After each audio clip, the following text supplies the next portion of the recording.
selalu berusaha menyimpan sesuatu yang bisa membawa manfaat, baik untuk dirinya, untuk anak cucunya, maupun untuk keluarganya, untuk masa kini dan masa depannya. Kadang simpanan itu berbentuk uang, kadang berupa tanah, lain saat berbentuk pabrik, dan lain sebagainya. Sementara masa depan yang paling pasti adalah akhirat. Jika untuk masa depan dunia kita rela memeras keringat, membanting tulang, pergi pagi dan pulang petang, menyimpan uang, menyimpan tanah, menyimpan pabrik, pernahkah kita merenung jika satu saat kiamat datang, kita dibangkitkan dari kubur masing-masing, berdiri di padang mahsyar untuk mempertanggungjawabkan seluruh kegiatan hidup kita di dunia ini? Lalu kita akan menuju ke alam akhirat. Sudahkah kita mempunyai simpanan untuk akhirat kita? Pada pertemuan kali ini saya ingin menyampaikan sebuah hadis di mana Rasulullah sallallahu alaihi wasallam bersabda, "Arba'un min kanzil jannah." Simpanan sorga ada 4 macam. Yang pertama, ikhfa'us shadaqah, menyembunyikan sedekah. Saudara-saudara kaum muslimin, sebagaimana yang kita maklum bahwa Allah Subhanahu wa taala melebihkan sebagian rezeki dari kita terhadap yang lain. Ada yang kaya, ada yang setengah kaya, ada yang miskin, ada yang setengah miskin, dan selanjutnya. Ada yang gajinya kecil tapi penghasilannya gede. Ada yang penghasilannya gede tapi nggak punya gaji. Ada juga yang memang gajinya gede dan penghasilannya gede. Kelebihan rezeki merupakan sunnatullah dan tidak harus membuat kita merasa lebih dari yang lain. Bahkan sebaliknya, kelebihan itu harus membuat kita ringan tangan untuk menolong mereka yang memang memerlukan pertolongan. Kalau saudara diberikan ilmu, maka pertanyaan akhirat cuma satu: ilmumu kau amalkan untuk apa? Kalau saudara diberikan umur yang panjang, pengadilan akhirat juga bertanya satu: umurmu kau habiskan di mana? Tapi kalau saudara diberikan harta, pengadilan akhirat akan bertanya dua: hartamu kau dapat dari mana, kau belanjakan kemana? Dari mananya ditanya, dan kemananya juga ditanya. Oleh karena kita akan dimintakan pertanggungan jawab, maka amanah yang bernama harta ini harus kita gunakan dengan sebaik-baiknya. Ada penggunaan yang merupakan kewajiban, itu zakat namanya. Ada penggunaan yang sewaktu-waktu, itu infak namanya. Ada yang lebih sewaktu-waktu lagi, dan itu sedekah namanya. Zakat dia terikat oleh haul dan nisab, oleh putaran batas waktu dan ukuran dari harta itu sendiri. Sedangkan infak terikat oleh situasi dan kondisi perekonomian seseorang. Sedangkan sedekah tidak terikat dengan apapun. Dalam kondisi seperti apapun kita bisa melakukan sedekah dengan yang terkecil sekalipun. Sampai-sampai Rasulullah sallallahu alaihi wasallam mengajarkan, la tahqiranna minal ma'rufi syai'an walau an talqa akhaka biwajhin talik. Atau ada hadis, tabassumuka fi wajhi akhika laka shadaqah. Senyumanmu kepada temanmu adalah sedekah. Jadi untuk melakukan sedekah tidak harus dalam berbentuk uang. Dengan ilmu kita bisa sedekah, dengan tenaga kita bisa bersedekah, dengan pikiran kita bisa bersedekah, bahkan senyum kepada teman itu pun sedekah. Jadi kalau sedekah dengan uang memang belum punya uang, nyengir aja banyakin. Itu asal pada tempatnya, jangan lalu ketemu tiang listrik cengengesan. Tentu tidak pada tempatnya dan tidak wajar. Nah, sedekah yang paling dicintai Allah adalah sedekah yang disembunyikan. Artinya, jauh dari sifat riya. Kan kadang-kadang ada orang sedekah itu disebutkan namanya, apa tidak bagus? Kalau memang niatnya ikhlas, ya bagus-bagus saja. Untuk memberikan sugesti kepada yang lain. Di Fulan bin Fulan nyumbang sekian, diumumkan. Boleh kalau niatnya untuk memberikan rangsangan kepada yang lain supaya dia menyumbang lebih besar dari orang tadi. Tapi kalau itu mendatangkan riya, maka sedekah yang paling dicintai Allah adalah sedekah yang disembunyikan. Tangan kiri saja tidak tahu apa yang diberikan oleh tangan kanan. Sedekah yang dilakukan dengan ikhlas akan merupakan perbendaharaan surga, tersembunyi dari pandangan orang lain, tidak seorang pun tahu. Karena memang sikap yang baik adalah melupakan kebaikan dan mengingat kesalahan. Itu salah satu ciri orang bahagia. Orang yang selalu mengingat kesalahannya dan berusaha melupakan segala kebaikannya. Kalau dia akan berada kebaikan, dia tidak bisa ikut, dia merasa rugi karena dia merasa belum pernah berbuat baik. Tapi kalau akan melakukan kesalahan baru, dia ingat kesalahan yang sudah-sudah, sehingga terhalang baginya untuk melakukan satu kesalahan baru. Demikianlah saudara-saudara, bahwa Allah melebihkan rizki sebagian kita dari yang lain, agar terjadi tolong-menolong dalam kehidupan ini. Jadi kesenjangan yang nature, kesenjangan yang alami, itu sunnatullah. Ada yang kaya, ada yang miskin, ada yang kelas menengah. Nah, kenapa lalu sekarang kita berusaha mengentaskan kemiskinan? Oleh karena adanya kesenjangan struktural. Kalau yang kaya bisa semakin kaya, kenapa yang miskin tidak bisa naik jadi ikut sedikit kaya? Sebab pada dasarnya Islam adalah agama yang sejak turunnya sudah berupaya memerangi kemiskinan. Bahkan dikatakan kemiskinan itu mendekatkan kepada kekufuran. Orang kalau miskin udah dekat banget sama kafir. Gampang menjadi kafir. Berapa banyak saudara-saudara kita yang oleh karena soal perut, oleh karena soal materi, terpaksa meninggalkan dan menanggalkan akidahnya. Menjual petunjuk yang diberikan Allah dengan kesenangan dunia yang cuma sebentar ini. Na'udzubillah, thumma na'udzubillah. Jadi makin kita sembunyikan satu sedekah, semakin banyak perbendaharaan kita di surga. Sedekah yang paling dicintai Allah adalah sedekah yang disembunyikan. Malahan ada seorang sufi, dia punya kebiasaan kalau pergi sholat Jumat dia bawa uang, itu uang dia taruh di bawah tikar masjid. Dia niat sedekah kepada siapa saja yang nemuin itu duit. Maksudnya apa? Supaya yang nemuin nggak tahu siapa yang punya duit.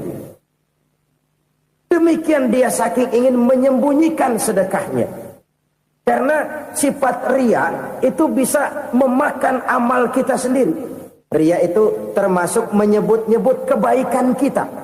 Orang yang suka nepuk dada, sedikit-sedikit ngitungnya kalau nggak gua. Tuh kalau nggak gua tuh. Tuh yang belas itu kalau nggak gua. Iya kalau nggak lu kenapa emang? Orang yang suka menepuk jasad.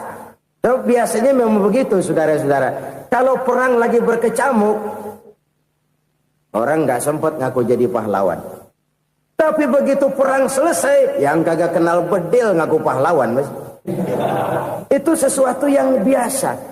Oleh karenanya, orang-orang yang ikhlas dalam bersedekah, disembunyikannya sedekah itu, Allah cinta betul. Malahan ada hadis memberikan jaminan, inna sadaqatal mar'il muslimi tazidu fil umri wa tadfa'u mitatas su'i. Sesungguhnya sedekahnya seorang mukmin tazidu fil umri, bisa menambah umur panjang. Wa tadfa'u mitatas su'i, dan menyelamatkan manusia dari mati secara su'ul khatimah. Jadi siapa yang kepengen panjang umur, banyaklah sedekah. Yang bosan hidup, pelit terus. Sedekah menambah panjang umur dan menyelamatkan manusia dari mati secara su'ul khatimah. Pak, katanya umur itu nggak bisa ditambah, nggak bisa dikurangin. Kapan? Kalau ajal sudah datang. Fa idza jaa ajaluhum la yastakhiruna sa'atan wa la yastaqdimun. Kalau ajal datang tidak bisa dimajukan, tidak bisa dimundurkan. Itu kalau ajal sudah datang. Tidak bisa lagi umur ditambah dikurangi, sudah datang. Tapi kalau belum datang, itu kan haknya Allah. Mau ditambah, mau dikurangi, hak prerogatif Allah. Sebagai pencipta manusia, Allah maha kuasa dan maha mampu. Sedekah ini menambah panjang umur dan menyelamatkan manusia dari mati secara su'ul khatimah. Itu orang mati kan sama ya, kondisinya mati, nggak nafas. Tapi hakikat mati kan lain-lain. Ada yang mati itu husnul khatimah, baik akhirnya. Misalnya lagi ngaji mati, lagi sholat mati, lagi sedekah mati. Ini yang dinamakan dengan husnul khatimah, baik di akhirnya. Sebaliknya ada yang su'ul khatimah, jelek di akhirnya. Ini yang jadi catatan akhir. Lagi nyekek botol, mampus. Lagi banting kartu, modar. Su'ul khatimah, jelek pada akhirnya. Sedekah menyelamatkan manusia dari mati secara su'ul khatimah. Dan kita semua kepengen mendapat husnul khatimah, jauh dari su'ul khatimah. Oleh sebab itu yang bisa menyelamatkan kita dari penyakit itu antara lain adalah sedekah yang disembunyikan, yang dikerjakan dengan ikhlas karena Allah. Tidak karena kepengen dipuji orang, tidak karena ingin dikatakan orang pemurah, sebab orang dermawan itu orang yang memberi tanpa harus diminta. Kalau masih harus diminta, ya belum dermawan namanya, masih harus diminta. Kalau nggak diminta ya tulus, lolos, polos. Saudara-saudara kaum muslimin rahimakumullah. Harta adalah amanat dan akan kita pertanggungjawabkan. Allah melebihkan rizki sebagian kita dari yang lain agar kita saling tolong menolong, bantu membantu. Nabi janjikan siapa yang meringankan beban saudaranya muslim di dunia, Allah akan meringankan bebannya di akhirat nanti. Sebuah jaminan dari baginda Nabi. Si orang yang kita bantu barangkali tidak bisa membalas, Allah yang akan membalas lewat jalan lain yang tidak pernah kita sangka-sangka. Ada orang tanya, Pak, ini ada orang nyumbang masjid sambil marah-marah, bagaimana? Saya bilang sumbangannya aja ambil, marahnya jangan. Marahnya jangan diambil, itu urusan dia. Saudara-saudara kaum muslimin rahimakumullah. Umat Islam ini kan umat yang punya potensi besar. Kadang kita merenung, kenapa kadang-kadang pembangunan masjid kok lambat sekali? Kalau hotel hari ini peletakan pertama, bulan depan peresmian. Supermarket hari ini peletakan batu pertama, minggu depan peresmian. Tapi kalau sudah yang namanya masjid, kadang-kadang peletakan batu pertama sekaligus jadi batu terakhir. 3 tahun, 4 tahun, campur nebar jalak di jalanan. Duit dijaring kayak ikan sepat. Apa tidak ada orang Islam yang kaya? Banyak. Apa tidak ada pengusaha muslim yang jadi konglomerat? Ada. Lalu yang belum banyak itu yang komit terhadap nilai-nilai agamanya. Akhirnya kita jatuh jadi umat yang lemah. Belum ada pengusaha konglomerat muslim buka pabrik supermi cap beduk misalnya umpamanya atau pabrik kecap cap sorban supaya identitas keislamannya sedikit kelihatan. Kita jatuh jadi umat yang lemah karena potensi tidak terinventarisir dengan baik. Kita ini ibarat kompor yang cuma matengin nasi orang lain. Potensi kita dimanfaatkan oleh orang lain. Ukhuwah Islamiyah kita baru terbatas kepada silaturahmi. Ukhuwah di bidang ekonomi kita lemah. Ukhuwah di bidang kebudayaan kita lemah. Apalagi ukhuwah di bidang politik kita lebih rapuh lagi. Padahal ukhuwah itu adalah totalitas kehidupan manusia. Menyangkut ipolek sosbud. Memerlukan nilai-nilai ukhuwah. Jadi oleh karena itu mari kita menyadari. Di dalam harta kita, walaupun kita yang cari, pergi pagi, pulang sore, peras keringat, banting tulang, di sana ada harta anak yatim. Di sana ada hak masjid. di sana ada hak pesantren, di sana ada hak jihad. Berbahagialah seseorang apabila dia oleh Allah dijadikan keran. Keran itu menyimpan air, tapi tidak untuk dirinya, tapi disalurkannya kepada mereka yang memang memerlukannya. Saudara-saudara kaum muslimin rahimakumullah, ini yang pertama. Jadi perbendaharaan surga adalah menyembunyikan sedekah. Orang lain nggak tahu, kita pun nggak pernah ngitung-ngitung. Kita anggap lewat begitu saja, padahal itu deposit akhirat. Satu. Yang kedua, perbendaharaan surga itu apa? Wa kitmanul musibah, menyembunyikan kesulitan. Kadang orang takut menghadapi kesulitan, tapi makin kita merenung, hidup ini kan sebenarnya urusan. Takut sama urusan, ya jangan hidup. Tandanya orang hidup itu kalau punya urusan. Urusan melupakan problem. Problem sering menimbulkan kesulitan. Kesulitan bukan untuk ditakuti, tapi untuk diatasi dan dicarikan jalan keluarnya. Siapa sih orangnya yang gak pernah sulit-sulit? Makin tinggi status sosialnya, makin gede urusannya. Makin tinggi kualitas imannya, makin berat tingkat kesulitannya.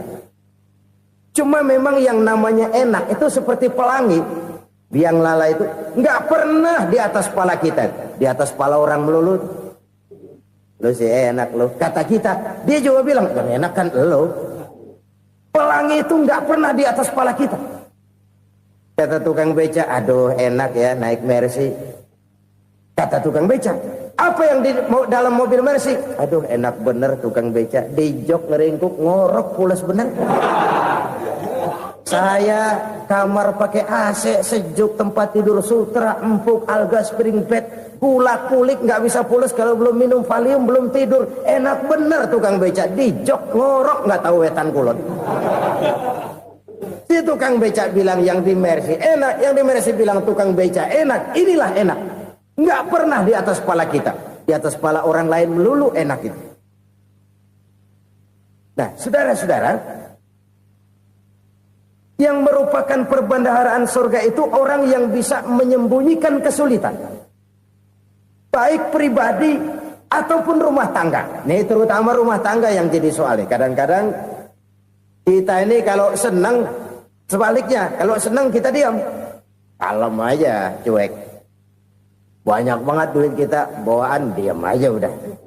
Malah ketemu orang takut. Tapi begitu susah, sekampung tahu. Padahal Nabi mengajarkan perbendaharaan surga itu menyembunyikan musibah, menyembunyikan kesulitan. Kalau enak, cerita sama orang-orang. Kalau nggak enak, rasain sendiri, tekan sendiri, atasin sendiri. Kita kan sebaliknya, senang kita diam, asal lagi susah, paling tidak kita nyari teman buat cerita kesusahan. Siapa orangnya yang nggak pernah susah? Cuma soalnya bagaimana kita mengatasi kesusahan itu sendiri. Begitu juga misalnya kalau orang sudah berumah tangga, itu orang tuanya harus menjadi tempat dia cerita yang enak-enak saja. Yang nggak enak rasain berdua, selesaikan berdua, atasin berdua. Jangan dibalik. Asal senang diam, giliran susah saja. Maknya laporan. Terbalik. Bisa menjaga security informasi. Maka nama bayam keluar diam, malah seluitan. Enak amat lo makan daging ayam. Security informasi. Saudara-saudara kaum muslimin rahimakumullah. Ujian yang terberat itu yang pernah diberikan kepada para nabi, para rasul, para aulia, para ulama. Makin tinggi keimanan, makin berat bentuk kesulitan. Ayo saya kemukakan satu contoh saja. Ada seorang nabi yang kaya, nabi kaya, namanya Nabi Ayub. Iblis kalau orang begini kan keki, ibadahnya rajin, kaya. Nih yang kayak begini susah digodain. Kalau ibadahnya rajin, miskin, kali bisa disogok. Sini imannya mantap, ibadahnya rajin, kaya, nabi lagi. Oh, tapi namanya iblis nggak kurang akal. laporan. Tuhan, kenapa Les? Ya ini bahasa saya, bahasa Qur'annya sih nggak gitu. Itu hambamu yang namanya Ayub, dia rajin ibadah cuma karena dikasih kaya aja. Coba kasih miskin dia, berhenti dia sembahyang. Ah, kamu bisa aja. Saya tahu Ayub itu hambaku yang ikhlas. Saya buktiin Tuhan, silahkan. Dibuktiin lah, iblis turun ke alam ini. Yang mula-mula dia lakukan, dia rusak sawah ladang Nabi Ayub. Dia binasakan binatang ternak Nabi Ayub. Sehingga dalam waktu singkat, jatuhlah Nabi Ayub dari orang paling kaya, jadi orang paling miskin. Beliau masih ibadah di mihrab dalam masjid. Datang iblis. Saudara Ayub, ya. Lagi ngapain? Ibadah. Nyembah Allah, nyembah Allah. Oh, percuma. Kenapa? Tuhan yang ente sembah nih, dia udah bikin miskin ente. Sawah ladang ente hancur lebur, binatang ternak binasa. Sekarang ente jadi orang paling miskin. Ngapain nyembah Tuhan kayak begitu? Tekor. Udah berhenti dah ibadah, berhenti ibadah. Ini iblis sama Tuhan laporannya lain, yang dikerjakan kepada Nabi Ayub juga lain. Benar begitu iblis kata Nabi Ayub? Iya, sawah ladang saya habis, buras. Binatang ternak saya binasa, binasa. Saya miskin, bangpak. Apa jawab Nabi Ayub? Bukan innalillahi, ya ini hebat. Alhamdulillahillazi a'tani wa akhadha minni. Segala puji bagi Allah yang telah memberikan harta kepada saya dan sekarang mengambilnya lagi. Alhamdulillah. Allah yang ngasih, Allah yang ambil. Itu mah urusan Allah. Iblis cuman ibadah jalan terus, sujud lagi Nabi Ayub. Iblis seleher gondok banget. Dasar Nabi nggak mempan dia apa-apain. Miskin malah alhamdulillah. Allah yang ngasih, Allah yang ngambil. Jadi kalau kita tidak komit, kita tidak terikat kepada kaya, miskin, senang, susah, apa yang bisa bikin kita susah? Jadikan kekayaan, kemiskinan, jadikan senang, susah sebagai anak buah yang bisa kita atur. Jangan kekayaan ngatur kita, jangan kemiskinan ngatur kita. Kita yang harus mengatur mereka. Senang, susah, kaya, miskin, bahagia, sengsara, jadikan itu anak buah yang bisa kita atur. Kalau sekarang kita kaya, lain saat boleh jadi kita miskin, semiskin-miskinnya. Allah yang ngasih, Allah yang ngambil. Tenaga mana yang bisa menghalangi? Ibadah jalan terus. Iblis makin gondok. Dasar Nabi loh. Akhirnya apa? Nabi Ayub dikerjain, diberikan penyakit. Demikian fatal penyakitnya. Bayangin, udah miskin sakit. Masya Allah. Miskin sakit. Sakitnya nggak lama, kira-kira 16 tahun. Istrinya 3, 2 mental minta ceraiin. Ngerawatin laki bengek begini. Senang belum tentu, susah udah pasti nih. Cerai aja, cerai dah. Cerai. Tinggal satu Siti Rahmah yang setia menemani beliau. Sesetia-setianya hati perempuan. Satu saat Siti Rahmah bilang, "Bang, iya, abang kan Nabi bang. Lalu namanya Nabi kan doanya jarang meleset bang. Maksud kamu minta kenapa sih sama Tuhan biar abang sembuh baik dah bang?" Siti Rahmah, iya. Saya sakit berapa tahun sih dah? 16 tahun bang. Sebelum ini saya sehat berapa tahun? Ya kira-kira 60 tahun bang. Nah coba ente banding-bandingin Rahmah. Saya dikasih sehat 60 tahun. Dikasih sakit 16 tahun. Sudah nggak sabar. Mau doa kepada Allah minta sembuh. Saya malu. Malu kepada Allah. Diuji dengan yang luar biasa seperti ini. Tidak mengganggu stabilitas kehambaannya. Dia tetap menghamba kepada Allah subhanahu wa ta'ala. Saudara-saudara kaum muslimin rahimakumullah. Kunci menghadapi kesulitan itu apa? Allah jelaskan dalam satu ayat, wa basyiris sabirin alladzina iza asabathum musibah qalu inna lillahi wa inna ilaihi raji'un. Gembirakan orang-orang yang sabar. Siapa mereka itu? yang apabila mendapat musibah mereka kembali kepada keyakinan dasar segalanya dari Allah dan segalanya akan kembali kepada Allah. Ini konsepsi dasar dari sikap muslim dalam menghadapi berbagai kesulitan. Segalanya dari Allah, segalanya akan kembali kepada Allah. Kalau ini sudah kondisi dasarnya, maka kita akan lapang menghadapi kenyataan bagaimanapun pahitnya. Apakah itu namanya miskin, apakah itu namanya sakit, bahkan maut sekalipun. Maut sekalipun. Segalanya dari Allah, segalanya akan kembali kepada Allah. Ini sikap hidup, bukan sekedar ucapan. Kita kadang-kadang menjadikannya sebagai ucapan. Mulutnya sehingga berhenti, innalillahi wa inna ilaihi rajiun, tapi nangisnya terus gerung-gerungan. Bukan itu, ini kesadaran moral. Kalau segalanya dari Allah, segalanya kembali kepada Allah, kan sebenarnya cuma nunggu giliran. Hari ini saya nyembayangin dia, entah hari apa saya disembayangin orang. Hari ini saya antar dia ke kubur, entah hari apa orang nganterin saya ke kubur. Hari ini saya tahlilkan dia, entah nanti kapan orang tahlilkan saya. Segalanya dari Allah, segalanya akan kembali juga kepada Allah. Oleh sebab itu saudara-saudara, kesulitan bukan untuk ditakuti. Kesulitan justru untuk diatasi, dicarikan jalan keluarnya. Dan tidak ada orang yang tidak pernah mendapat kesulitan. Tidak ada. Semakin tinggi status sosial, semakin tinggi kualitas keimanan, semakin besar juga tingkat kesulitan. Hanya saja bagaimana cara kita mengatasinya. Dan Al-Quran menyatakan, inna ma'al usri yusra. Di balik kesulitan itu pasti ada kemudahan. Roda itu berputar. Karena itu Rasulullah sallallahu alaihi wasallam mengingatkan kepada kita, ta'arraf ila Allah fir raha ya'rifka fis syiddah. Ingatlah kepada Allah di waktu kamu senang, supaya Allah ingat kepada kamu di waktu kamu susah. Kalau waktu senang kita ingat kepada Allah, kita susah, Allah tidak akan meninggalkan kita. Tapi kalau waktu senang kita jauh dari Allah, sujud tidak sempat, dengan masjid jauh, ketika senang kita lupakan Allah. Nanti begitu kita susah, Allah lupakan kita. Dan itu menyakitkan.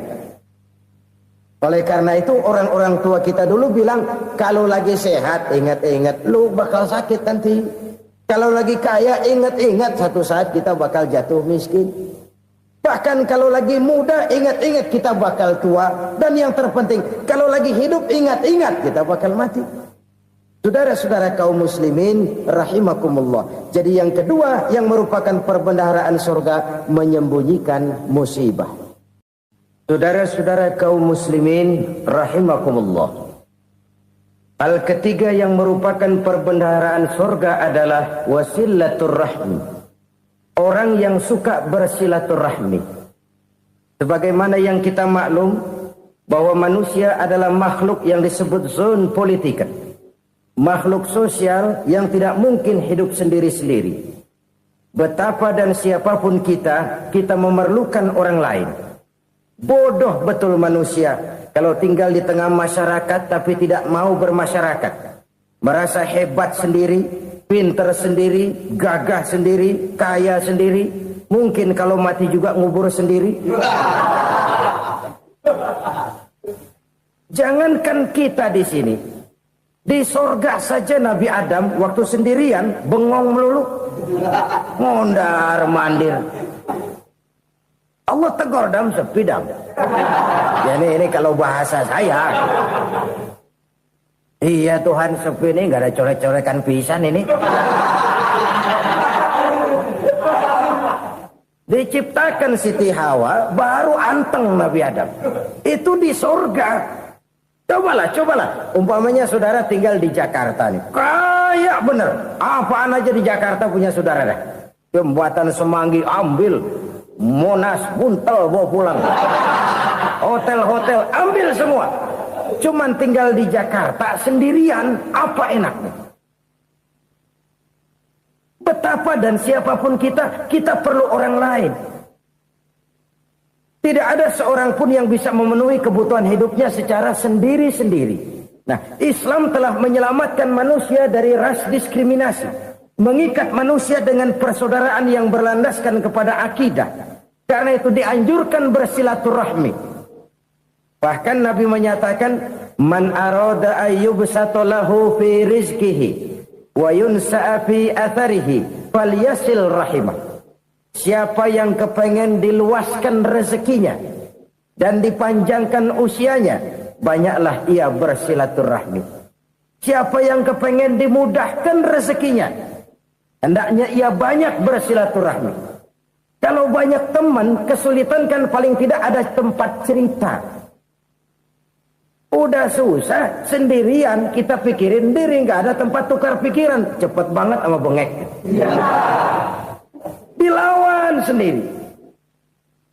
Nah, secara makro kita bisa berkata, tidak mungkin ada kemenangan kalau tidak ada kekuatan.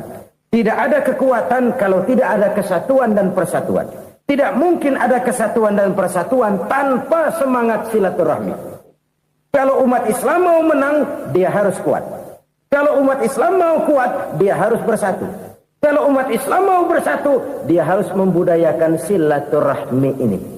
Bahkan sampai-sampai kata Nabi, kalau bisa cari nilai tambah. Apa? Silman qata'ak. Bersilaturahmilah kau kepada orang yang marah denganmu. Masya Allah, indahnya ajaran agama kita.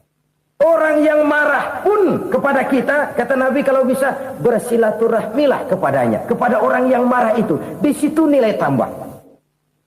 Cuman jujur nih hadis, ngucapinnya gampang, ngamalinnya yang berat banget. Orang marah sama kita, kita disuruh silaturahmi, ada apa malu? Lu marah, ada gue marahan lagi. Tunggu pikirin. Saudara-saudara kaum muslimin rahimakumullah. Tapi ini yang diajarkan, bahkan ini yang dicontohkan oleh baginda Rasul. Bagaimana begitu mudah? Misalnya satu saat Abu Jahal ini ngatur strategi bagaimana bikin Muhammad celaka. Dia gali lubang di depan tempat tidurnya. Dia tutupin daun korma.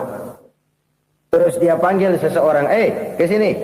Kasih tahu Muhammad, pamannya sakit keras, minta ditengokin. Berangkat orang ini ke sana. Muhammad, labbaik. Pamanmu sakit keras, dia minta ditengokin. Baik, saya akan datang menjenguk beliau. Berangkatlah Nabi ke rumah Abu Jahal tanpa prasangka apapun. Abu Jahal udah pasang setil, selimut 3 rangkap setengah dipakai. Persis kayak orang meriang. Tapi sembari ngintip dari balik selimut. Begitu Muhammad buka pintu, nah, masuk perangkap nih. Muhammad jalan menuju tempat pembaringan. Makin lama makin dekat, makin lama makin dekat. Makin dekat ke lubang yang dipasang oleh Abu Jahal itu. Dalam hati Abu Jahal, terus dah jatuh, mampus dah lo ini. Mampus lo hari ini nih. Apa yang terjadi? Malaikat Jibril datang. Muhammad, pamanmu cuma pura-pura sakit. Di depan tempat tidurnya ada lubang perangkap supaya kamu jatuh ke situ. Sudah, kamu pulang. Balik kanan Nabi. Sudah hampir jatuh ke lubang, balik kanan, pulang. Bayangin kecewanya Abu Jahal. Muhammad dikit lagi, Muhammad dikit lagi. Enggak, paman, saya pulang aja. Emosi bangun dari tempat tidur, enggak sadar kalau lagi pura-pura sakit. Lompat ngejar Nabi, dia lupa dengan lubang yang dia gali. Serak, nyemplung sendiri ke dalam lubang.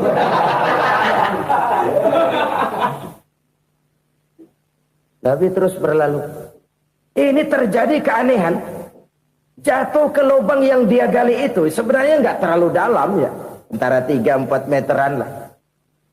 Tolong, saya jatuh ke lubang ini. Datanglah pelayan-pelayannya itu. Angkat saya dari sini. Oh, yang ngulurin tambang. Satu gulung, belum juga nyampe itu tambang. Kurang, beli lagi ke warung. Sambung, ulur lagi, nggak juga bisa sampai. Wah, ini kerjaan Muhammad ini. Tolong, siapa salah seorang kamu ke rumah Muhammad, kasih tahu encangnya kecebur. Minta ditolongin. Sampaikan kepada Rasul. Kenapa? Pamanmu jatuh ke lubang, Muhammad minta tolong diangkatin. Tambang udah nyambung-nyambung nggak nyampe juga. Ya, nanti saya datang, saya tolong. Coba. Nyata-nyata orang berniat jahat mau mencelakakan dia. Datang dia menolong. Ini yang disebut air tuba dibalas air susu ya ini. Bukan sebaliknya. Air tuba dibalas air susu. Paman, kecebur ya? Iya Muhammad, tolong ini. Pegang tangan saya. Nabi ulurkan tangannya, nyampe. Dipegang oleh Abu Jahal, diangkat ke atas. Sampai atas, apa kata Abu Jahal? Sihirmu memang hebat Muhammad. Udah ditolongin dikata sihir. Yang enak kita kemplang kan itu orang begitu. Urusan apa? Tapi inilah akhlak. Kalau bisa kamu bersilaturahmilah dengan orang yang marah kepadamu sekalipun. Orang marah kita tetap baik. So, kalau kita berbuat baik sama orang yang memang baik, rasanya sih biasa-biasa aja. Orang baik kita baik lagi, ya draw aja, belum ada nilai tambah di situ. Baru ada nilai tambah kalau kita bisa berbuat baik kepada orang yang nyakitin kita. Itu namanya kita setingkat di atas dia. Dia sakitin kita, kita berbuat baik sama dia. Dia pelit sama kita, kita baik sama dia. Dia marahin kita, kita deketin dia. Di situ kita punya nilai tambah. Jadi siapa yang ingin diluaskan rezekinya kata Nabi dan dipanjangkan umurnya, hendaklah ia banyak-banyak bersilaturahmi. Sederhana sebenarnya silaturahmi, tapi silaturahmi membangkitkan semangat kesatuan dan persatuan. Kesatuan dan persatuan melahirkan kekuatan. Dalam matematika 1 ditambah 1 pasti 2.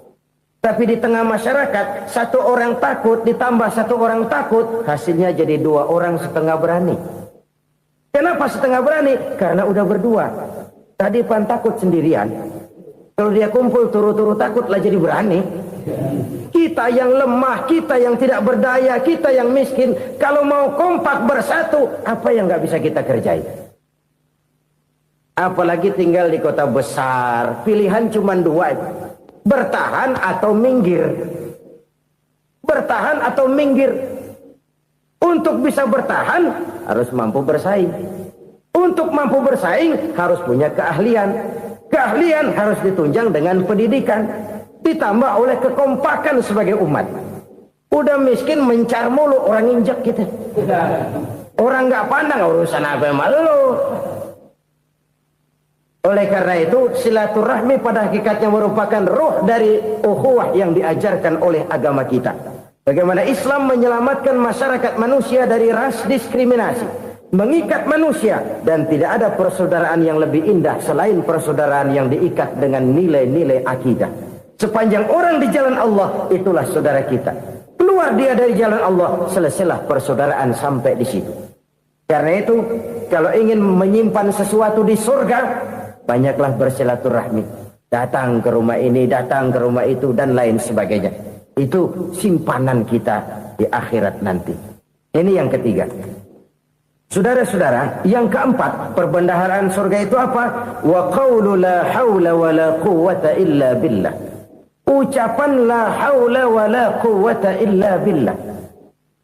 Ibadah kan ada yang berat, modalnya besar. Bangun masjid berat, modalnya besar. Bangun rumah sakit berat, modalnya besar. Ada ibadah yang berat, tapi modalnya ringan. Misalnya puasa. Puasa itu berat, mengendalikan nafsu. Kalau sekedar nggak makan nggak minum sih enteng, mengendalikan nafsu. Itu jihad terbesar, tapi kan modalnya ringan, cuma niat saja. Ini ibadah berat, modalnya ringan. Ada ibadah yang ringan, modalnya juga enteng. Seperti termasuk ucapan la haula wa la quwwata illa billah. Tanpa sadar, la haula wa la quwwata illa billah. Nyelengin tuh di surga. Nyelengin, kita nggak terasa, nyelengin simpenan akhirat. La haula wa la quwwata illa billah. Nyimpan lagi. Kaget, la haula wa la quwwata illa billah, nyimpan lagi, banyak simpanan. Walaupun sebenarnya yang dimaksud di sini adalah kesadaran batin bahwa tidak ada daya dan kekuatan kecuali Allah. Itu intinya. Kita memulai pekerjaan disunahkan baca bismillah, kan begitu. Apa itu? Kesadaran moral. Bahwa ini saya bisa kerjakan. Saya kerjakan ini dengan menyebut nama Allah. Kenapa? Kalau Allah tidak memberikan daya dan kekuatan, mana mampu saya kerjakan ini. Maka saya kerjakan ini dengan menyebut nama Allah. Bismillah. Kesadaran moral. Manusia hanya wajib berusaha, tapi nggak pernah wajib berhasil. Banyak hal-hal yang kalau kita renungkan secara rasio nggak mungkin. Tapi jadi kenyataan. La haula wa la quwata illa billah. Tidak ada daya dan kekuatan kecuali bagi Allah semata-mata. Kesadaran moral akan kelemahan dan keterbatasan makhluk bernama manusia.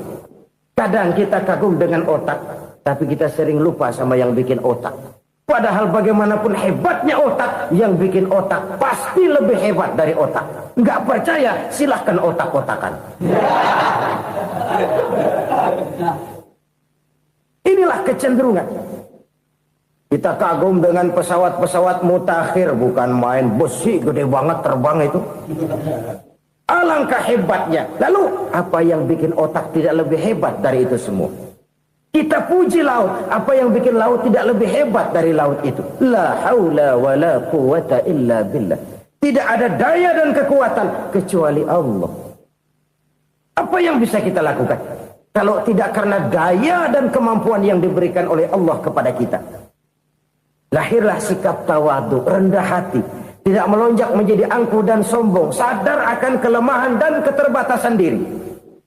Sebagai makhluk yang diciptakan oleh Allah subhanahu wa ta'ala. Jadi satu sisi ini ucapan yang berpahala. La haula. Jadi wiridan. Pada sisi lain ini kesadaran moral.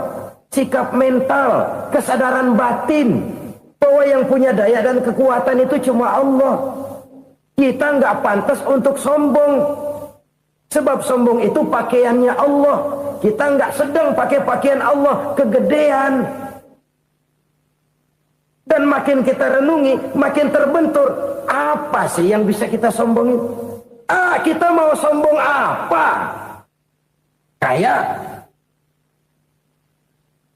pintar, itu kan semua relatif. Di atas langit masih ada langit lagi. Jadi oleh karenanya, marilah kita menyadari. Manusia hanya wajib berusaha, tapi tidak pernah wajib berhasil. Yang berusaha saja tidak wajib berhasil, apalagi yang tidak berusaha. Islam bukan agama orang pemalas yang selesai sholat lalu endelohom, nggelenggem ayem-ayem. Tapi Islam bukan agama orang sombong yang setelah berusaha lalu tidak memerlukan Allah. Kita bisa saja bikin proyeksi tahun sekian kita bakal panen besar menurut perhitungan otak. Tapi ada kejadian lain. Apa? Tikus ngambek. Habis itu dimakanin tikus, panen gagal. Proyeksi rasional gagal oleh tikus-tikus yang ngambek itu. Bisa saja terjadi. Tahun depan kita panen besar. Urung. Kenapa? Musim panas panjang. Dan sekarang ini koran-koran bikin berita musim mengalami penyelewengan. Bukan cuma manusia yang nyeleweng sekarang. Musim pakai nyeleweng. Mestinya kan musim hujan udah selesai. Masih hujan-hujan juga. Musim. Nah sekarang kita boleh bikin proyeksi. Kita bakal panen besar. Tahu-tahu musim panas panjang. Sawah retak, air kering. Cari teknokrat yang paling botak. Suruh pendekin tuh musim panas. La haula wa la quwata illa billah. Inilah kesadaran moral. Saudara, saya teringat satu saat ada seorang konglomerat. Umurnya ya kira-kira 70-an. Satu saat dia ditanya oleh wartawan, "Pak, umur Bapak berapa sih?" "Ya paling 10 tahun." 10 tahun? 10 tahun? Anak Bapak berapa orang? Satu saja? Satu. Harta Bapak berapa? Ya paling-paling bangsa 7 juta kali. 7 juta? Iya. Pak, kenapa Bapak bohongi saya? Bapak punya buku biografi. Koran-koran, majalah-majalah banyak memuat cerita riwayat hidup Bapak. Saya tahu umur Bapak 70. Kenapa bilang cuma 7 tahun?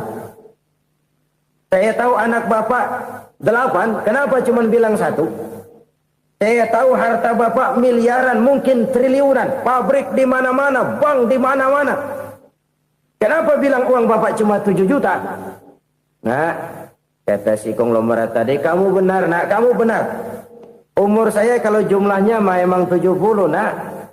Cuman ingat-ingat saya, baru 7 tahun terakhir ini saya sujud. Baru 7 tahun terakhir ini saya berusaha dekat dengan Allah. Saya laksanakan perintahnya, saya jauhi larangannya. 7 tahun inilah rasanya yang ada nilainya di hadapan Allah. Yang 63 tahun matong, kelabu, kelem umur gue. Habis untuk maksiat, untuk munkarat. Maka ketika ditanya tadi, umur saya 7 tahun itu. Oh begitu Pak. Oh iya. Lalu anak Pak. Anak bapak kan 8. Kenapa bilang cuma 1? Nah, kalau jumlah hitungannya memang anak saya 8. Tapi dari 8 orang ini rasanya cuma 1 nih. Yang bakal jadi buah hati, belahan jantung. Pelanjut cerita, penerus sejarah. Bakal jadi anak soleh yang akan mendoakan saya. Cuma 1 rasanya anak saya ini yang bakal jadi buah hati saya. Besar-besaran saya. Yang akan mendoakan di kubur saya. Yang akan mendoakan di akhirat saya. Yang 7 orang mana, Masya Allah, yang satu tenggeng, yang satu nyekek botol mulu, yang satu nggak karu-karuan. Makanya saya bilang 1 anak saya yang akan bisa mendoakan saya. Oh begitu Pak. Iya. Nah harta Pak, harta bapak kan triliunan, pabrik bapak di mana-mana, uang bapak hampir di tiap bank-bank besar. Kenapa bilang cuma 7 juta? Betul kau nak. Harta saya kalau jumlahnya memang miliaran, triliunan mungkin. Tapi yang saya ingat baru 7 juta tuh yang saya belanjakan di jalan Allah. Saya nyumbang masjid, saya santuni yatim piatu, saya bantu pembangunan pesantren, saya bantu pembangunan rumah sakit Islam. Itu yang akan saya bawa pulang ke akhirat, yang 7 juta itu. Yang triliunan itu nanti akan diperebutkan oleh anak-anak saya sebagai waris saya. Jadi harta saya 7 juta itu yang bakal nemenin saya di akhirat. Yang akan saya bawa pulang jadi teman saya. Saudara-saudara kaum muslimin, jangan-jangan orang tua itu adalah kita-kita ini. Jangan-jangan kita-kita ini adalah orang tua itu. Jangan-jangan itu potret dari diri kita masing-masing. Dari sekian umur yang diberikan Allah, berapa tahun yang ada nilainya di hadapan Allah? Dari sekian anak-anak yang merupakan amanah, berapa yang akan mendoakan kita sebagai orang tuanya menjadi anak soleh? Dari sekian banyak harta yang diberikan Allah, berapa yang akan kita bawa pulang menghadapnya nanti, yang kita belanjakan di jalan Allah? Ini sebuah potret kehidupan. Karena itu kita kembali kepada la haula wa la quwata illa billah. Kita wajib berusaha, kita wajib berikhtiar. Selebihnya, segala daya dan kekuatan hanya milik Allah saja semata-mata. Satu kesadaran batin dari setiap pribadi muslim. Setelah ia berusaha dan berikhtiar, ia menyerahkannya kepada Allah Subhanahu wa ta'ala. Jadi, satu sisi ini merupakan wiridan ucapan yang mengandung pahala. Pada sisi lain, ini merupakan sikap batin dari seorang muslim di dalam ia menghadapi realitas kehidupan ini. Saudara-saudara kaum muslimin, rahimakumullah. Kalau ini kita jadikan satu basis kehidupan, maka ini akan menyelamatkan manusia dari kemungkinan tergelincir menjadi orang yang lupa diri dan lupa darat. Sebab itu Imamul Ghazali berpesan, jadidis safinah fa innal bahra amiq wa khuziz zad fa inna safara ba'id wa khaffifil hamla fa innal hamla sadid.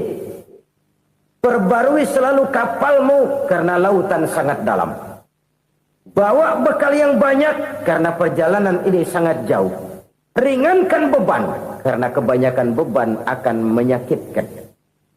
Alangkah indah kalimat ini, alangkah dalam makna yang terkandung di sana. Perbarui selalu kapalmu karena lautan sangat dalam. Apa artinya ini? Jaga mentalmu baik-baik.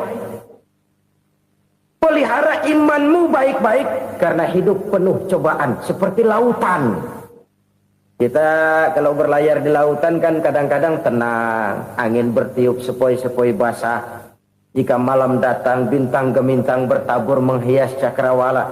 Rembulan memantulkan sinarnya dengan indah. Dalam keadaan begitu berlayar enak.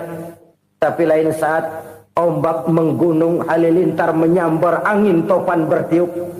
Berapa banyak sudah saudara-saudara kita yang tenggelam di lautan dunia tanpa sadar bahwa dia belum sampai kepada pantai yang akan dituju. Berapa banyak sudah saudara-saudara kita yang tenggelam di lautan dunia ini tanpa sempat bangkit lagi. Dia menyangka sudah sampai kepada tujuannya. Hati-hati kapal jangan sampai bocor karena lautan sangat dalam. Iman ini jaga baik-baik karena hidup penuh dengan ujian. Wa khuzizat fa inna safara ba'id. Bawa bekal yang banyak karena perjalanan sangat jauh. Saudara mau ke Bandung, bawa duit. Saudara mau ke Surabaya, banyakkan lagi duitnya. Saudara mau ke Mekah, gepokan, iketan tuh duit nggak lembaran lagi. Makin jauh perjalanan, makin banyak bekal yang harus kita bawa. Kalau saudara dari Jakarta mau ke Surabaya, kagak bawa duit berangkat juga, itu sih bukan berani namanya, nekat. Sampai Surabaya belum tentu, sengsara di jalan udah pasti. Kenapa? Nggak bawa bekal berangkat. Sama juga kita nih, misalnya belum sempat sembahyang, mati. Waduh, berani banget orang. Belum punya bekal, mati. Sengsara di jalan. Atau bekal tidak cukup. Dari Jakarta saudara mau ke Surabaya, bawa duit 500 perak. Paling jauh Cikampek nyampenya itu. Paling jauh itu. Antara jauhnya perjalanan dengan bekal yang saudara bawa tidak seimbang. Hidup ini perjalanan panjang. A walking tour. Dimulai dari alam arwah. Sebelum jasad diciptakan, roh diciptakan lebih dulu. Dari situ pindah ke alam rahim. Dari alam rahim pindah ke alam dunia. Dari alam dunia pindah ke alam barzah. Baru menuju akhirat. Satu perjalanan panjang. Kalau bekal tidak bawa, sengsara di jalan. Bawa bekal yang banyak karena perjalanan ini sangat jauh. Wa khaffifil hamla, ringankan beban karena beban itu cuma akan menyulitkan.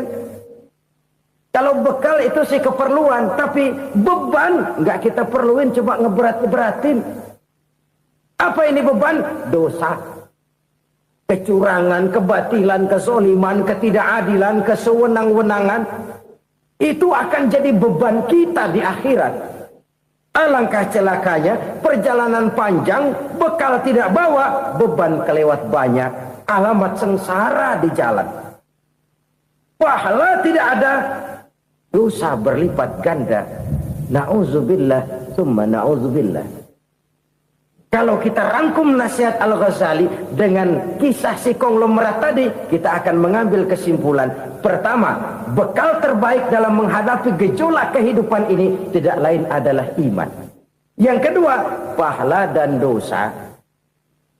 Dua hal kontroversial. Pahala adalah bekal, dosa adalah beban. Tapi kita sekarang kan tidak begitu terangsang kepada yang abstrak.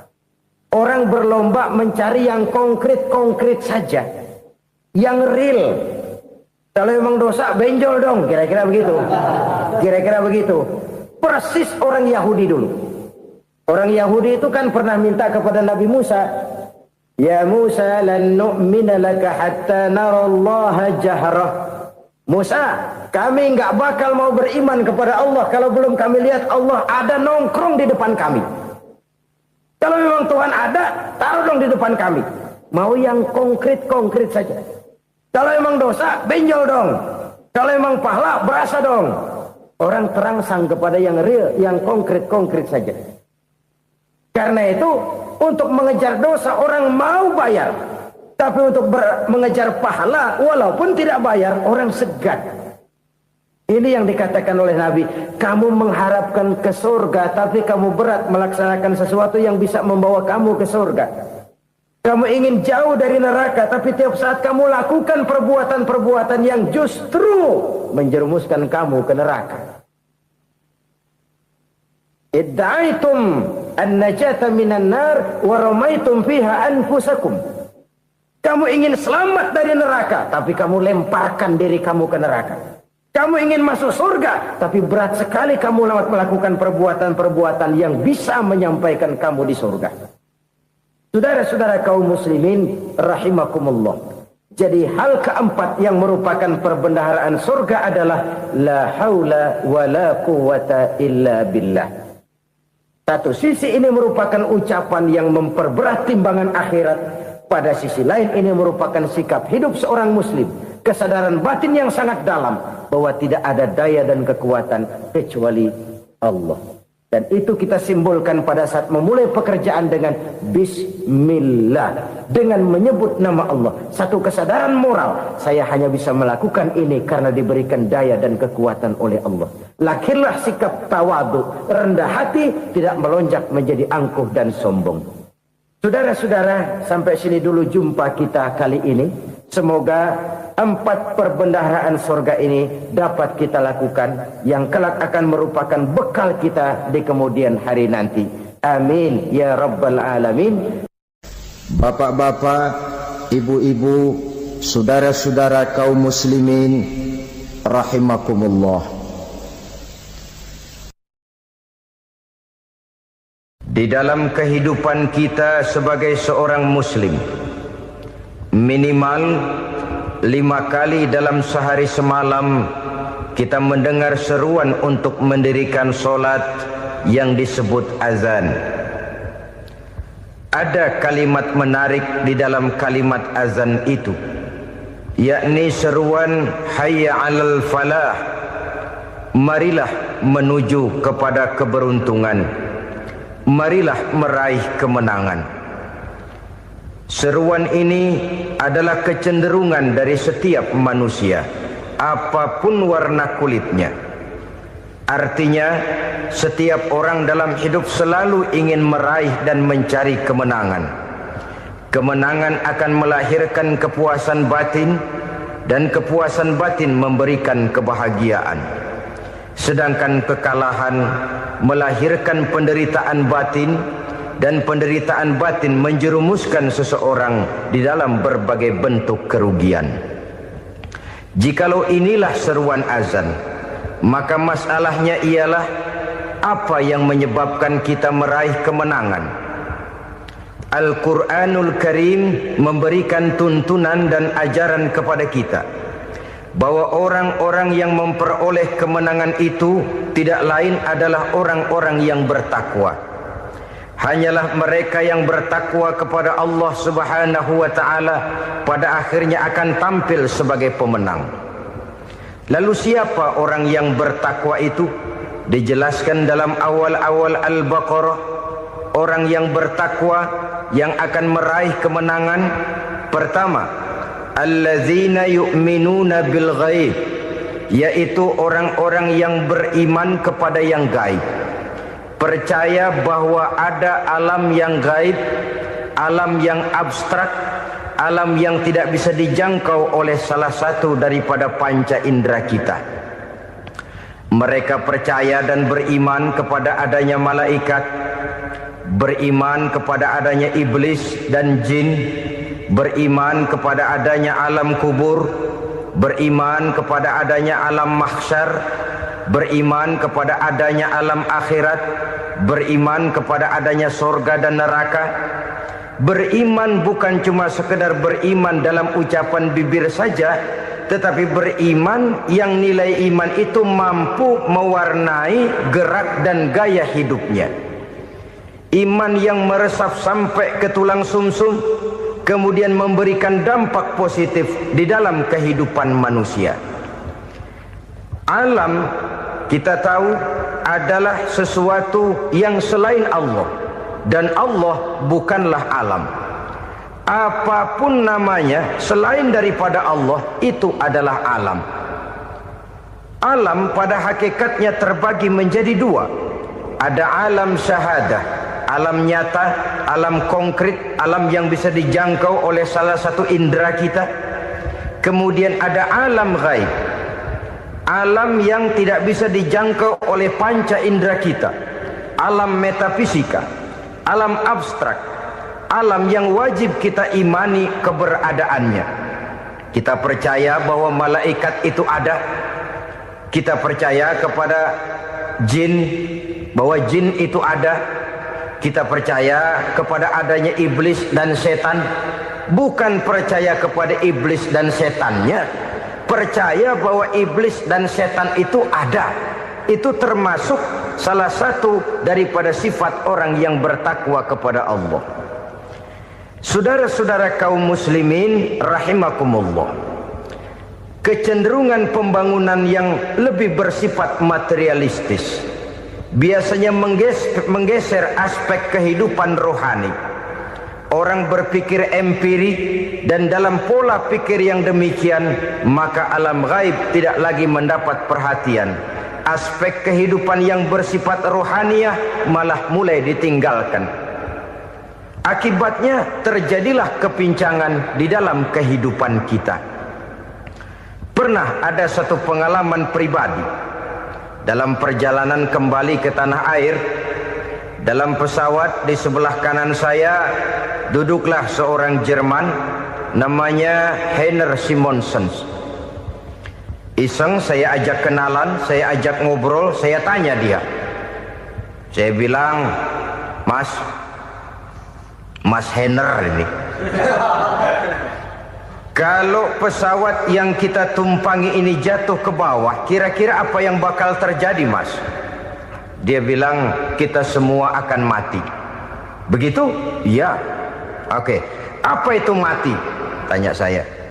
Dia bilang, untuk tahu apa itu mati, kita harus tahu lebih dahulu apa itu hidup. Saya pikir nih bule bisa ngomong juga. Baiklah kata saya. Apa hidup menurut Anda itu? Oh, hidup itu dia bilang, kalau seluruh anggota badan kita bekerja secara normal, paru-paru memompa darah secara normal, jantung berdetak secara normal, sel-sel tubuh bekerja secara fit, dan organisme tubuh hanya mau bekerja secara normal, dia bilang, kalau kita memberi makan yang cukup, menu yang teratur, dan gizi yang lengkap. Saya bilang, kesimpulannya apa, Ner? Dia jawab, hidup adalah dari tangan ke mulut. Life is from the hand to the mouth, kata dia. Hidup adalah dari tangan ke mulut. Jadi masalah hidup tidak lebih daripada masalah isi perut. Orang pergi pagi, pulang sore, peras keringat, banting tulang, perut yang dibelain. Saya bilang, you are wrong. Sampean salah, Ner. Kamu orang Islam bukan? Bukan. Pantas. Kenapa saya salah? Dia bilang, ya jelas salah. Salahnya di mana? Kamu ini manusia. Kalau hidup cuma dari tangan ke mulut, saya bilang, kambing di kampung saya juga begitu pikirannya, Ner. Itu kambing di kampung saya, asal perutnya kenyang, sudah hidup dia. Perkara besok bagaimana, lusa prospeknya macam mana, bulan depan ada apa, kambing nggak pernah mikir. Di kampung saya kambing juga pikirannya begitu. Kamu Kristen ya? Tadinya. Loh kok tadinya, lalu apa sekarang kamu ini? Dia bilang, sekarang saya netral. Saya tidak beragama, tapi saya percaya kepada Tuhan sebagai pencipta alam. Saya ingat benar dia bilang, I haven't any religious, but I believe to God as the creator of the world. Kenapa bisa netral begitu, Ner? Habis saya bingung katanya. Islam bilang Islam baik, Kristen bilang Kristen baik, Hindu Buddha bilang Hindu Buddha baik, semua agama baik. Saya netral sekalian, nggak beragama. Yang penting saya percaya kepada Tuhan. Saya bilang, Ner, kamu ini kayak orang mau beli celana, lalu bingung. Yang satu bilang Levi's bagus, yang satu bilang Blue Jean hebat, yang satu bilang Wool England hebat. Celana ini hebat, celana itu bagus, celana ini hebat. Semua celana bagus, kamu bingung. Akhirnya netral, tidak pakai celana. Itu juga salah. Saya pikir-pikir, kemudian saya melihat bahwa dua pola berpikir Heiner ini nampaknya sudah mulai menggejala di lingkungan masyarakat bangsa kita. Disadari atau tidak, secara jujur kita harus berkata, dua pola pemikiran Henner ini mulai berkembang di tengah masyarakat bangsa kita. Pertama, pola pikir materialisme. Hidup adalah dari tangan ke mulut. Masalah hidup tidak lebih masalah isi perut. Itu yang perlu dibela, dan disitulah arti kehidupan.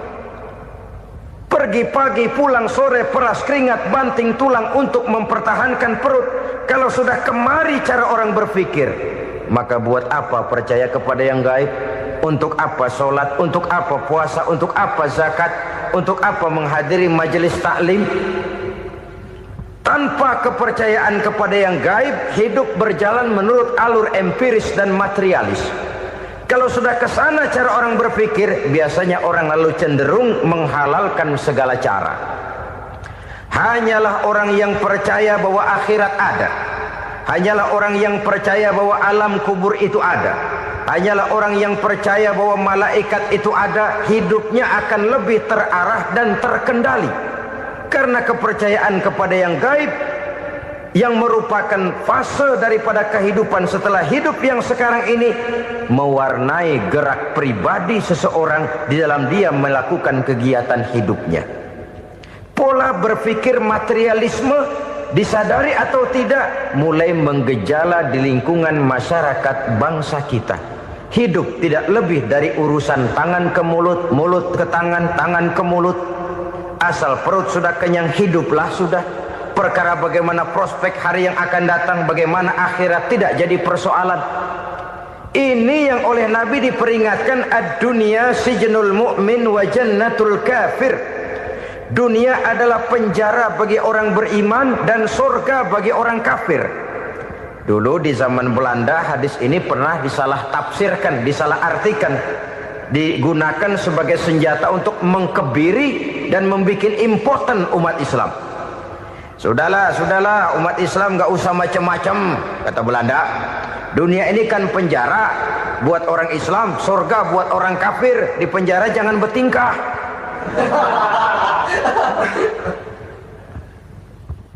Pengertiannya tidak begitu.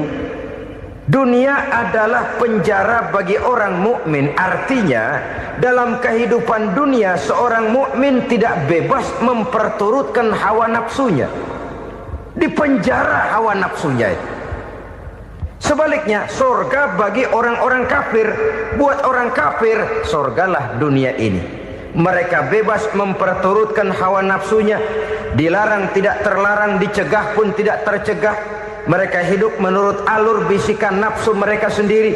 Kemudian bila ajal datang, maut merenggut nyawa, selesailah surganya sampai di situ. Maka bagi orang-orang yang tidak percaya kepada adanya akhirat, kepada adanya alam gaib, surganya sebatas umurnya. Sekali lagi, surganya sebatas umurnya. Bila umur selesai, ajal pun datang merenggut nyawa, selesailah sudah surganya sampai di situ.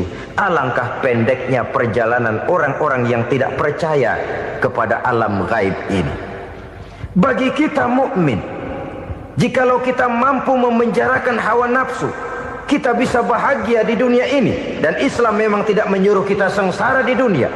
Raih dunia, kejar dunia, gapai dunia sebagai alat untuk mencapai kebahagiaan di akhirat nanti. Hidup adalah satu perjalanan panjang yang terbentang sejak kita terlahir dari alam rahim sampai kepada alam akhirat nanti. Andai kata kita gagal meraih kebahagiaan di dunia, toh kita masih punya akhirat. Tapi jangan jadi dalil yang melemahkan semangat. Biarin dah kita di dunia kebelangsak, yang penting akhirat. Akhirnya dunia benar-benar kebelangsak. Bagaimana dunia ini bisa kita raih, dan bagaimana meraih dunia untuk menunjang kepentingan akhirat nanti. Yang kedua dari pikiran Henner yang saya lihat menggejala di lingkungan masyarakat bangsa kita, timbulnya manusia-manusia netral. Seolah-olah Tuhan yes, agama no. Sama Tuhan percaya, agama ogah.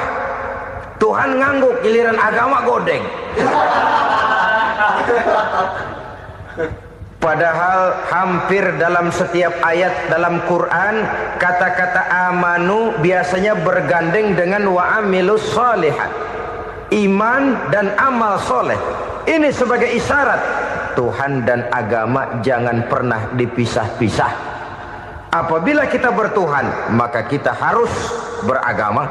Apabila kita beragama, maka agama itu harus bersumberkan dari Tuhan yang kita imani itu. Tidak mungkin kita pisah, Tuhan yes, agama no. Sama Tuhan percaya tapi agama bikin sendiri. Sembayangnya cukup bengong 2 jam madep mulon.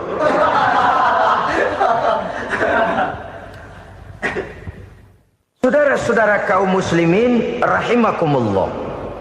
Jadi dengan demikian, agama yang kita akui merupakan unsur mutlak di dalam pembangunan sekarang ini, merupakan bagian dari kehidupan yang menuntun kita bahwa di balik alam nyata ini, di balik alam syahadah ini ada alam gaib.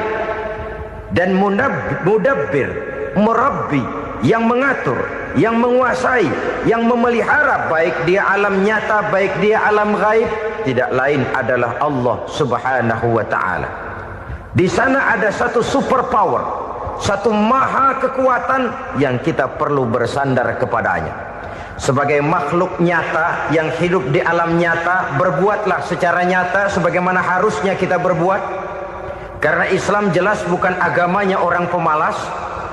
Islam jelas bukan agamanya orang yang mengajarkan setelah selesai sholat boleh duduk, nggelenggem ayam-ayam, ndelohom, menghitung bintang di langit sambil menunggu keajaiban. Tidak.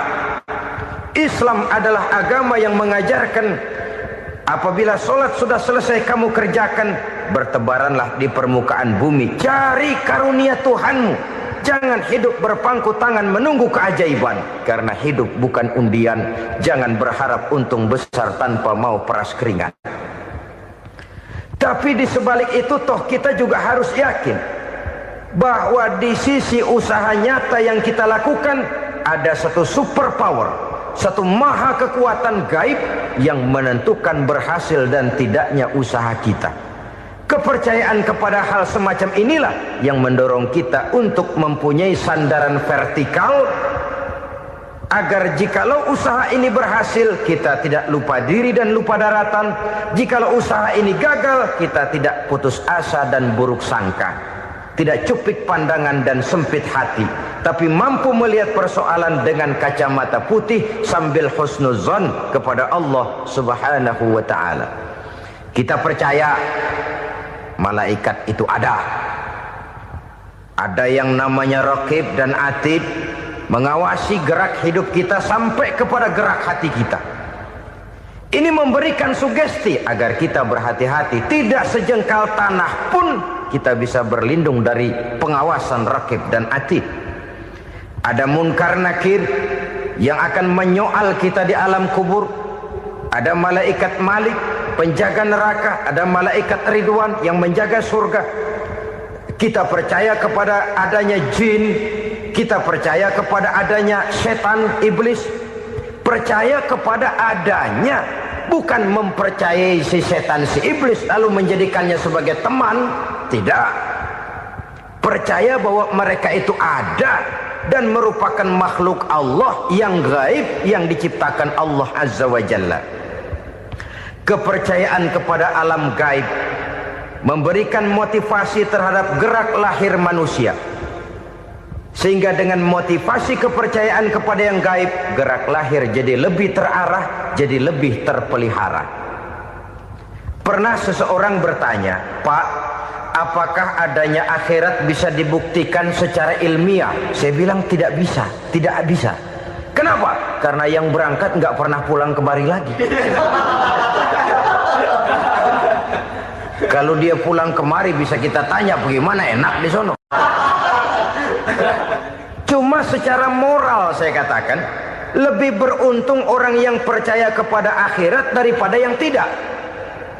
Sekarang saudara percaya akhirat ada, lalu saudara baik-baik di dunia, sholat, puasa, zakat, menolong orang lain, menebarkan kebajikan.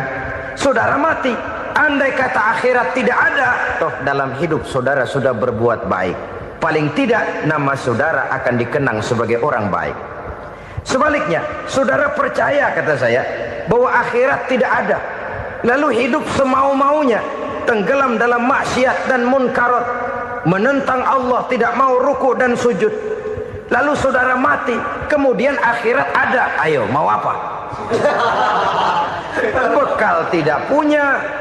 Jadi secara moral lebih beruntung orang yang percaya kepada adanya akhirat daripada yang tidak percaya.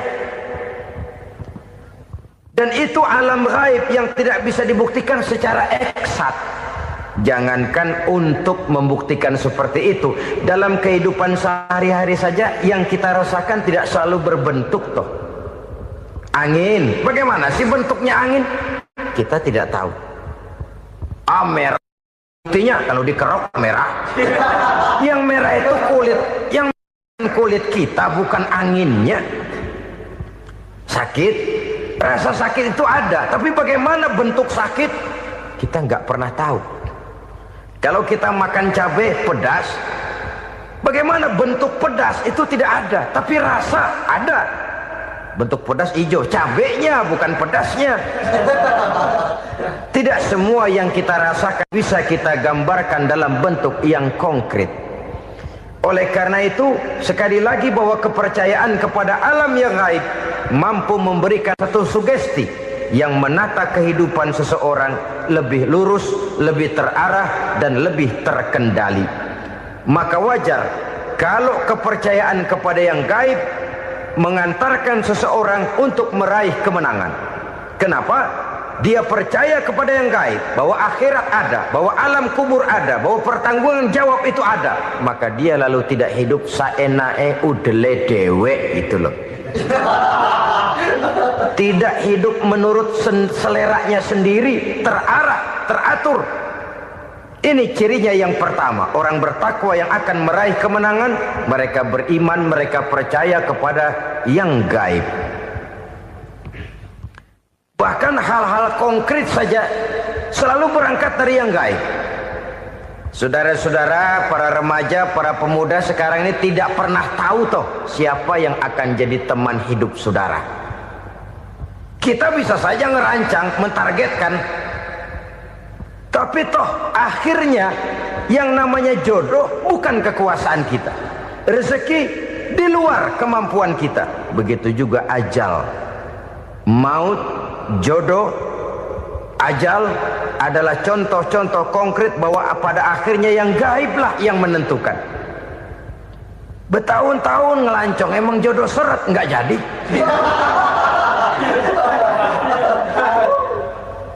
Begitu kenal baru setengah malam nginep ditangkap hansip kan. Hal-hal semacam itu kadang-kadang kita berpikir suuzon, gile, perempuannya cakep banget, lakinya rebek amat. Memang begitulah jodohnya. Memang begitulah jodohnya. Saudara hadirin ma'asyiral muslimin yang saya hormati, jadi hal-hal yang konkret saja kita yakini sepenuhnya ditentukan oleh satu superpower yang gaib itu tadi. Dari sanalah segala ketentuan itu berangkat dan kesanalah segalanya akan kembali. Maka kepercayaan kepada yang gaib meluruskan gerak hidup seseorang dan itu akan mengantarkan dia kepada meraih kemenangan. Satu. Yang kedua,